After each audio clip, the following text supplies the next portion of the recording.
SEMrush, it's a major SEO software in the industry, and we're going to take a long and in-depth look at it in this video. SEMrush is definitely a software that you want to consider if you are in the market for SEO. Now, why? Because it has extremely detailed analytical information on so many different facets of SEO. You can do everything from position tracking to backlink analysis. It has a very strong ads network or ad data for PPC and even product listing ads. It's great for planning content and so much more. So we'll tackle all those areas throughout this SEMrush review. But first, you should know this video is a small part of a massive project we did on SEO tools. We analyzed the top SEO tools, including SEMrush, Moz Pro, Ahrefs, Majestic, and more, and we conducted rigorous tests on over 50 different factors. So you can see the full in-depth reviews along with video of all these SEO tools on MarTechWiz.com, our site. In addition, you can get a free copy of our PDF buying guide, and this encapsulates all of the most important learnings that we picked up over this project. So we wanted to pass those along to you and make sure that you don't miss any important details when you are in the market for an SEO tool. So you can click on the link on screen or the link in the description, and this will take you to MarTechWiz.com where you can get those reviews, the videos, and the free PDF buying guide. To get started, let's just go over what's the structure of the tool. So really there's three main areas: domain analytics, keyword analytics, and projects.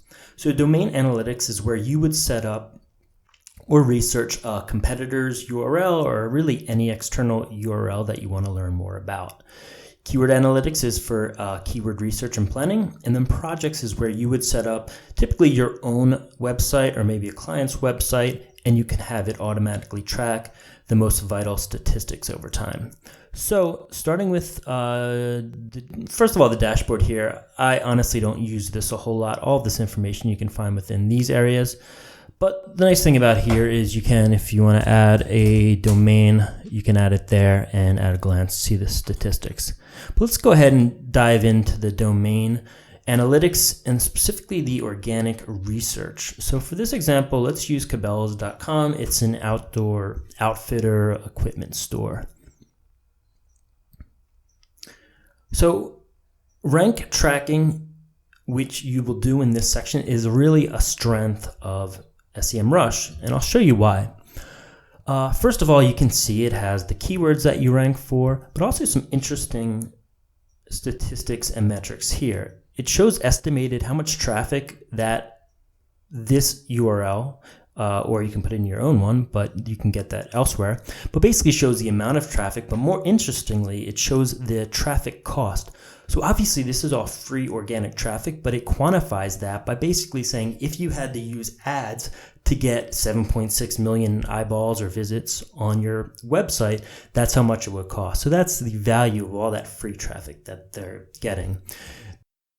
The data visualization here is fantastic. You can go out 2 years of historical data, and you can look at either your traffic over time or the amount of keywords that you rank for. The nice thing about here is they have these little markers which are notes on different Google updates. So if there's a significant update, they will, or even an assumed update, they're going to put a note here, and then you can see if that affects traffic one way or the other. Also, you can, in the notes section, you can add your own individual note. Say you had like an ad campaign and that led to a spike in traffic, and you want to kind of mark that for reference sake on this graph, you can go ahead and do that. Another really great part about the rank tracking and the position tracking is it shows every different keyword, in this case a competitor, ranks for. So this is different than some tools, because some tools will only show keywords that you put in that you specifically want to rank. But there's always going to be some keywords that either you rank for, which we'll talk about in the project section, but in this case where a competitor ranks for that you wouldn't know. Like you might not know to put in cargo pants as something that Cabela is tracking for, and they're number one, actually, it looks like. So you're probably going to know for your own site the top ones, but maybe there's something you're on the second page for that's a secondary keyword. Those are really good information to know, because then you can see what are some things you could possibly optimize to get to the front page. So this has the standard stuff in terms of volume, how many times that keyword is searched, keyword difficulty from a scale of 1 to 100. And then being that SEMrush is so strong in ads, they're going to have the CPC here. And even if you're not planning on doing any ads, that's really important information to know. Basically, it's a good measure of how much that term is searched by buyers versus just people looking to, get for informational purposes. Then it shows you the traffic, again, the cost from that traffic, and I like the trend analysis here too. One thing I don't like though is the SERP analysis. So this is much better in other tools like Moz, for example, I prefer, but we'll show you this. Basically, they give you an image snapshot of a cached version of the Google results page. So the thing I don't like about this, it doesn't show everything how it would typically look. I think it leaves out ads. Like we can even do a search right now on Cabela's and see what that brings up in a real Google search. So it's probably not going to show ads. This isn't showing ads either. Some stuff here. So the basic thing is it looks a little different than the other. Also, it has 50 different rankings on the front page. So this, and it looks like top stories. Do we see that? Yeah. So it's pretty close in this case. But in some cases, I've seen that the cached version doesn't have ads and doesn't have certain SERP features that you see on the actual Google page itself. So I prefer to go to Google and then use the SEOquake, which is by SEMrush, and it is a Chrome extension. You just toggle that on, and then you're really going to have the best of both worlds. You're in a live Google search, but then you're going to have all the information like domain score, backlinks, etc. for all of the different top results on the page. So very interesting stuff. Okay, so back to the organic research. Just a lot of great information in this table form. Of course, you can export it. Really all the major information that you're going to need. Definitely a strength, like I mentioned, of SEMrush. Now, of course, you want to know how are you doing in the rankings, but really what changed versus the last time you looked. They do a great job in tracking this. They have a lost and new keywords, which shows if you've gained any rankings, if you now rank for a keyword in the top 100, which you didn't before. And similarly, they have if you improved or declined as well, and a nice graph of that. Now, the nice thing about really all of the information, but specifically this stuff, it's updated very, very frequently. So I'll show you when on some pages it mentions exactly when it was updated. Usually I find it's less than 24 hours, like 8, 11 hours. I see it a lot. So the information is updated very frequently, which you don't see in a lot of tools, or at least to the level where they update it as frequently as this at this pricing level, which this is equivalent to. Actually, it's equivalent to the 149 plan, but I think they update pretty frequently, even on the $99 a month plan as well. So it also shows you automatically your competitors. So basically looks at what keywords are you ranking for, what keyword, then what are some other similar websites ranking for similar keywords. So you can see that here. Of course, you're probably going to know most of your competitors, but this might bring up a site that you didn't know about that is ranking for other keywords, and you could kind of look at them from a competitive analysis point of view and see if there's any ways you can possibly rank above them. So here you're going to get the competition level based on how many keywords you have in common, common keywords, search engine keywords, and then basically what the search engine traffic, the monetary value of that is. The pages is a great report. So this is basically the top pages of this website. So for example, if you want to go to a similar website, say that Cabela's is a competitor, your REI, and you want to know what are In this case, it would be the top products most likely. But what are they selling the most out of? It happens to be gun safes, bows, rimfire ammunition. So obviously they're big into the weapons market. So you can see that dominates their top articles here. If you have a blog, you could go to the blog that's most similar to you, and you can see what articles that they're writing that's getting the most traffic, and that's going to show in the top pages report. Another key thing about competitive analysis, seeing how many backlinks do they have, and more specifically, who is backlinking to them. So that's what this shows. This shows the total amount of backlinks, but more importantly, I like to look at the referring domains or the referring IPs, and this is basically saying how many sites are linking back to them. A much better metric than total links, because that might be like 100 kind of junk links from one site. So this is the more important number to look at. Also here you're going to have the domain score. If you're familiar with Moz's domain authority, pretty similar what these two scores are. They're looking at the credibility and number of backlinks that you have. And then it's nice to see the follow versus no follow. No follow basically don't pass along any link juice, follow do. So those are the more important links to get. And then if you want to look at the backlinks, they have a whole table here. Now there's going to be 750,000 of them, but you can easily export them here into a CSV or Excel. Very, very easy way of analyzing it. You can do a lot of research. If you want to take it outside of the tool, that's definitely a possibility and very, very easy to do. So as we mentioned, advertising research is a huge strength and really a huge focus.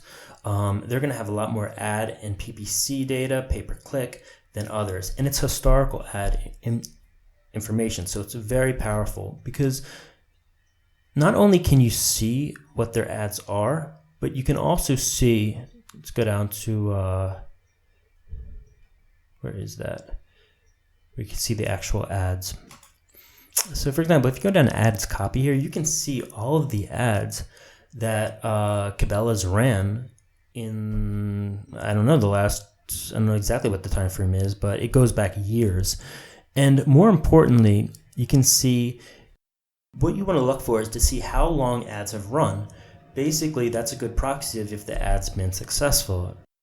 So if you see an ad running for a long time, and I'm going to show you a better view in the keywords section that I like better, which is basically going to show you over time how long that ad has run. And then you can say if it's run for a long time, it's safe to assume that it's probably doing pretty well.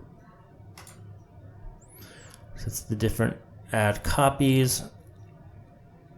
But some other things it has while this is loading, PLA research. So this is basically product listing ads. So that shows, like when you go to Google and let's say you search for a gun safe, it's going to oftentimes have a featured snippet that shows products, a picture, and the price right there. So that's what PLAs are, and it has a lot of information on those.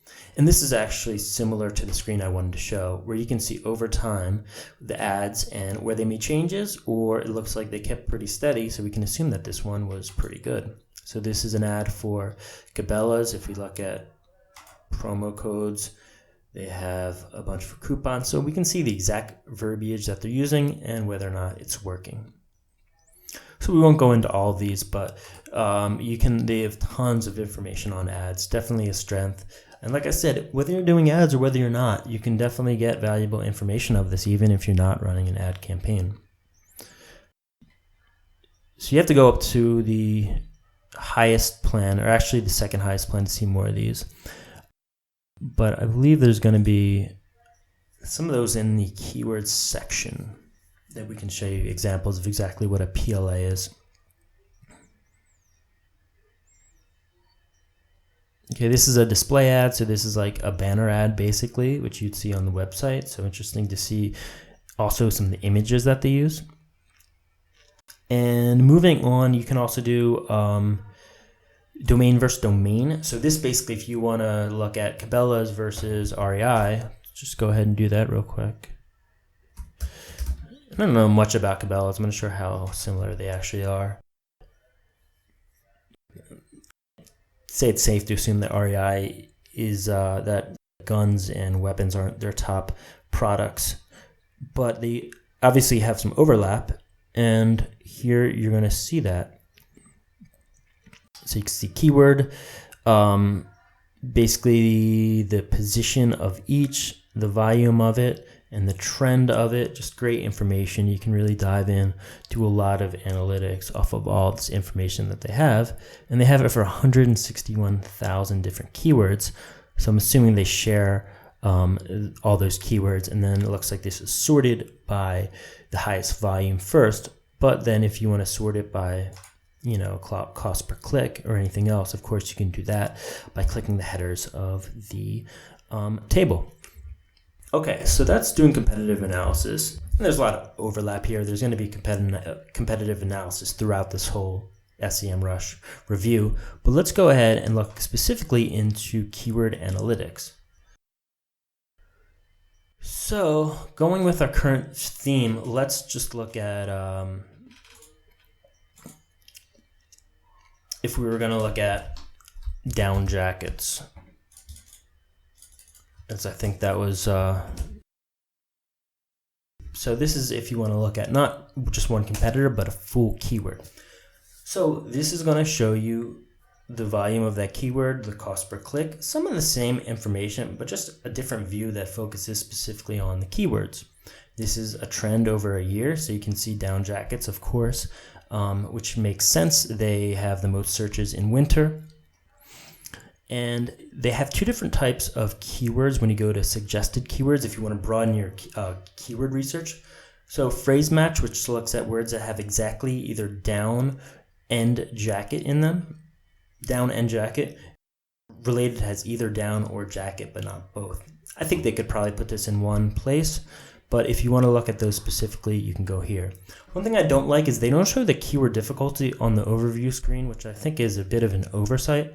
But what they do show you is the volume, the number of results in Google, the CPC, and then the competition based on a score of 1 to from 0 to 1. So this is actually the highest competition, the highest competitive keyword possible. So you can see some AdWords. Oh, and here are some of those product listing advertisements that I wanted to show. And then typically I go to phrase match to do most of my keyword research. So why do you want to do keyword research? One, think of keyword research almost as like the market size of an article or page that you're building. So 2.9, so basically 2,900 people look for this on average every month. Obviously that varies, but that's the average. So if you're writing an article and it gets to the front page, maybe around the middle of the front page, you can typically expect to get about 10% of clicks. So now we know how much volume and how much traffic we're going to get if we rank well for a term like this. So it's very valuable information. Now, it's also great for looking at what are those secondary keywords that you can kind of sprinkle within your article or your page to get some of the to rank for some of the secondary keywords. So when you rank for down jacket, chances are you're not going to just rank for down jacket. You're going to rank for many of these related keywords. So when you're doing keyword analysis, you should really look at the overall topic and make a guess off of that versus just looking at the main keyword and doing the traffic analysis in terms of the estimated traffic you're going to get from that.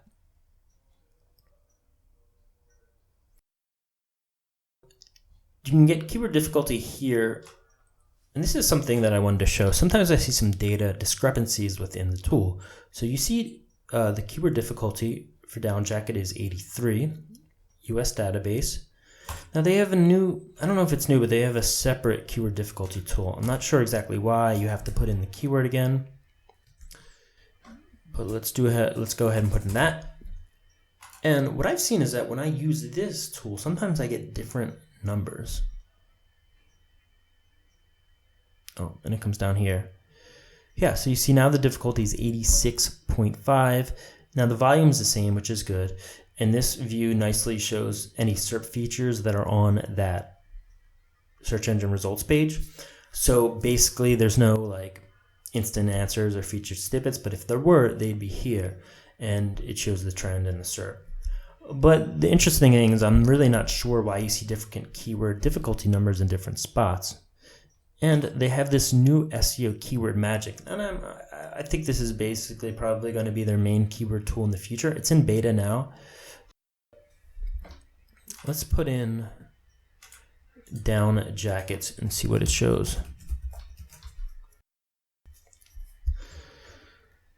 Okay, it doesn't come up on top all the time.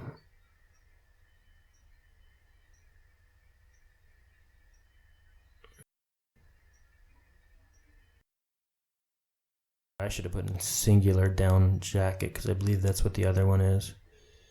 Let me do a search. Usually it's, if not the top, one of the top ones, so this is new. Okay, well, I'm not seeing anything in their database for down jackets. Let's try down jacket singular and see if that provides anything.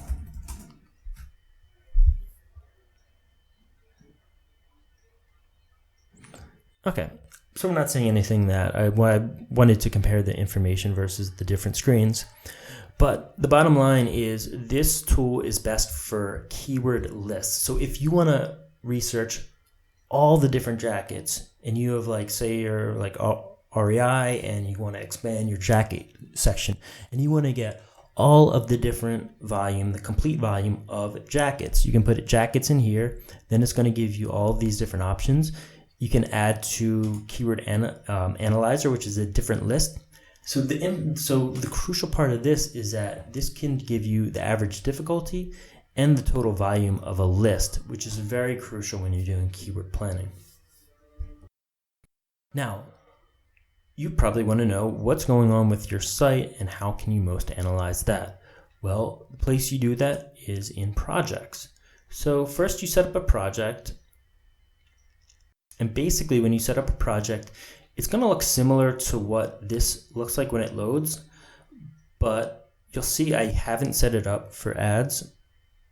So basically all of these 9 are going to look like this with a setup button, and then it basically gives you a wizard to set it up.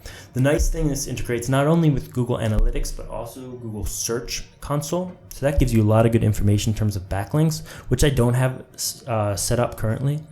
And site audit is basically looking at after you run after you set up your campaign, it's going to do a site crawl and basically tell you if you have any issues or concerns with your site. So you can look at all of that information here. You should definitely take a look, especially at the errors. The warnings, in most cases, I found that they're issues that they aren't true issues. It's good to know that they've raised a red flag, but oftentimes there's a reason why I have something set up that way.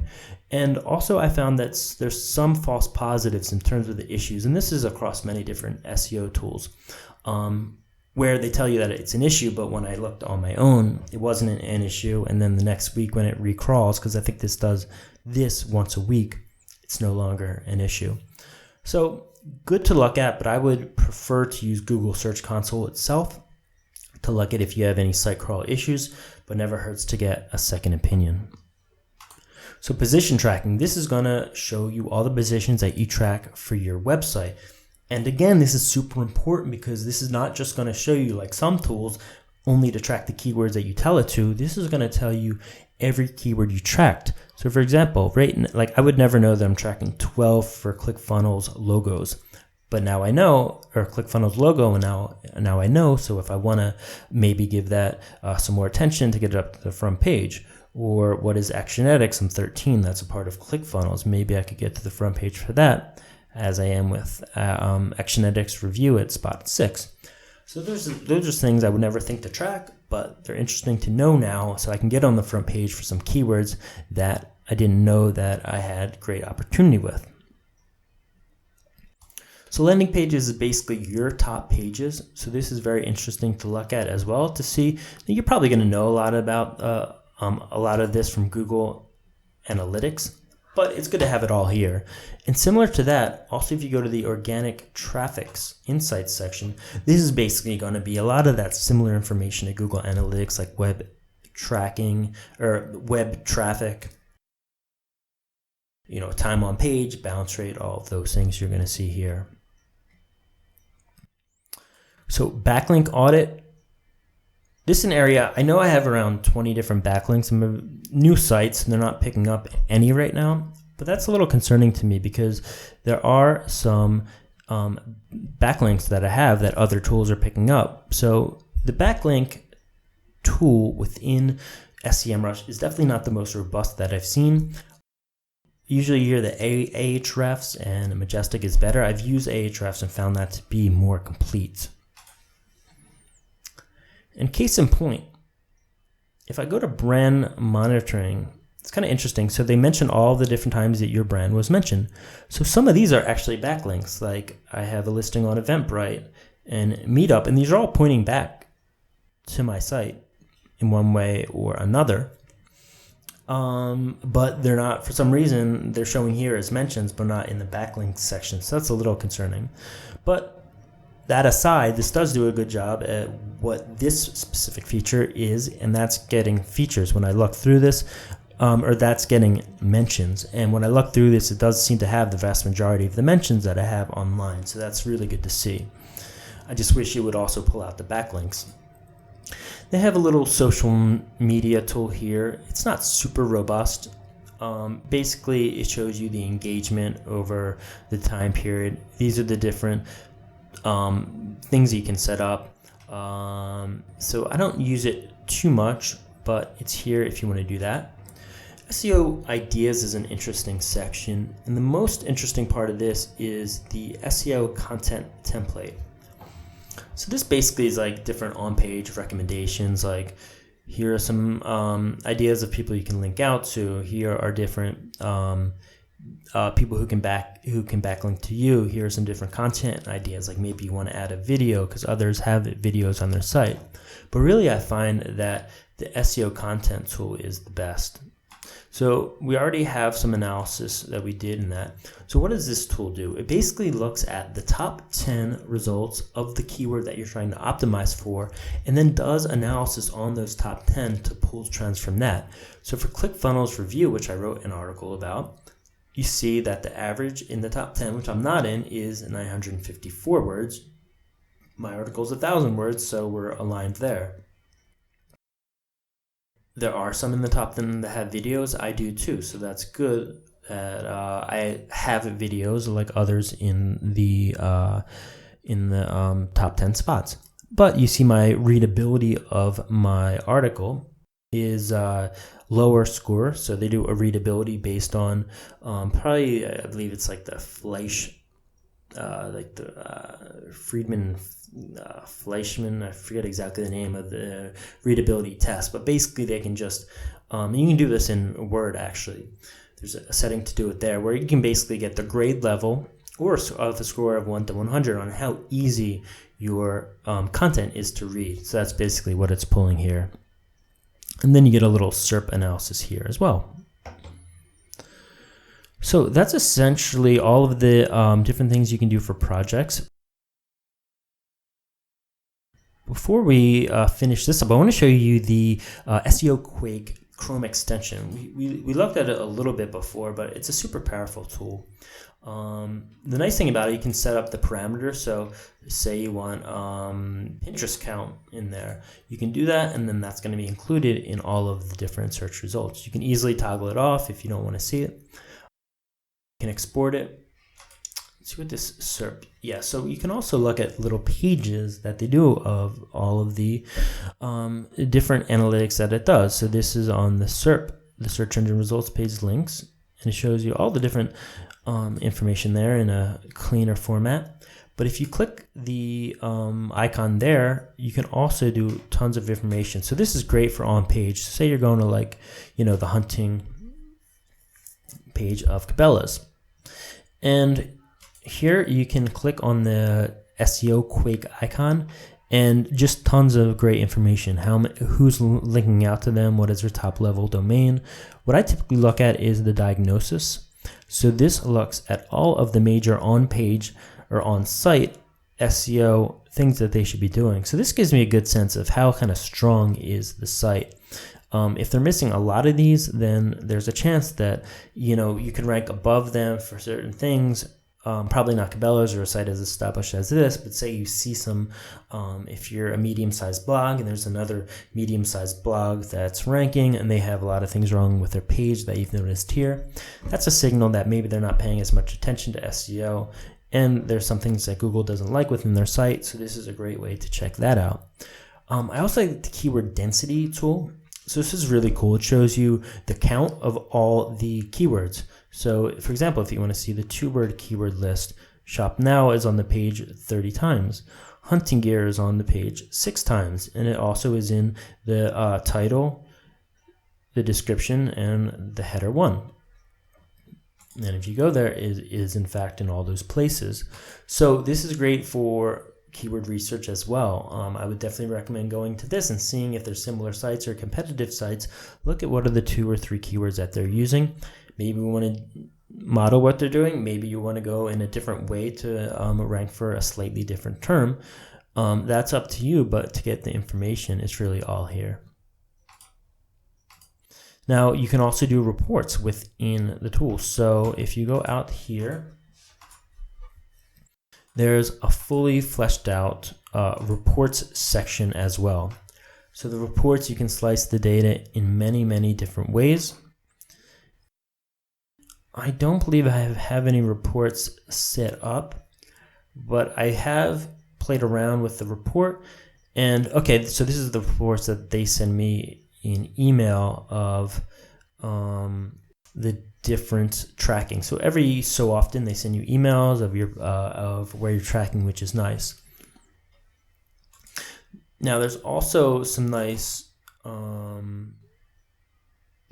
charts also that you can do some really cool stuff down here as well. So I'd recommend, there's a lot in here. We can't go through everything, but if you go to the domain versus domain, I find that that's really some interesting and very useful charts. So you can put in, like, just to continue our example, and let's look at the organic traffic and see the different charts that they have for this. So I already looked at this. There is a place where you can see actual graphs. Yeah, so this, you can see the keywords that they have in common, the overall keywords, and the ones that are unique to REI, if that's a competitor that you're looking at. There's a lot of cool things that you can do here. As you can see, there's just tons of information. And you can see a full Moz Pro review. We actually do a ton of reviews on MarTech products, and that's you can check it on our website, martechwiz.com, if you want to get the full article where we looked at the different things about all the different ways that you can use Moz Pro, as well as SEMrush, which we're looking at here. So here you can see the data is super fresh. Overall, SEMrush does a great job at keyword research. It's a great job at position ranking. There's some things that they could improve in keyword research. One is they don't include clickstream data. So I'll show you what that is. So basically, if you go to the related keywords, it's not going to be as sophisticated as some other tools. Basically, semantic keywords is a sophisticated way of pulling synonyms, which is how Google looks at who's ranking for what. You don't these days have to use the exact words. So if you use semantic keywords, it will help you in your search engine results. Another thing that they don't have in keywords that I would like to see is clickstream data. So basically, clickstream data is a second source of data in addition to Google AdWords, which I believe most people use, but Google is restricting the data that they are providing to different tools. So a good way to still have a robust keyword analytics and really accurate numbers for volume and the other different factors is getting what's called clickstream data. So I know Moz has that. I believe Ahrefs just incorporated clickstream, but I do not believe SEMrush has it at this point. So the main 3 things that you can do in SEMrush: domain analytics, look at a competitor, keyword research, and then projects for your specific site or a client site that you're looking at. So all in all, SEMrush is a very solid tool, one that you should definitely consider when you're looking into any paid SEO software. It's one of the favorite softwares of the SEO experts and specialists within the field, and there's good reason. And that reason is because they provide not only tons of interesting data, but they really provide it in novel ways, different charts, different metrics that you don't see in every tool. So we're going to sign off now, and there's a lot more information on martechwiz.com that you can go to if you'd like to see more information about SEMrush. But for now, I'd like to thank you for watching. If you appreciate this video and get a lot of value of it, please subscribe to our channel. Thanks so much. Take care.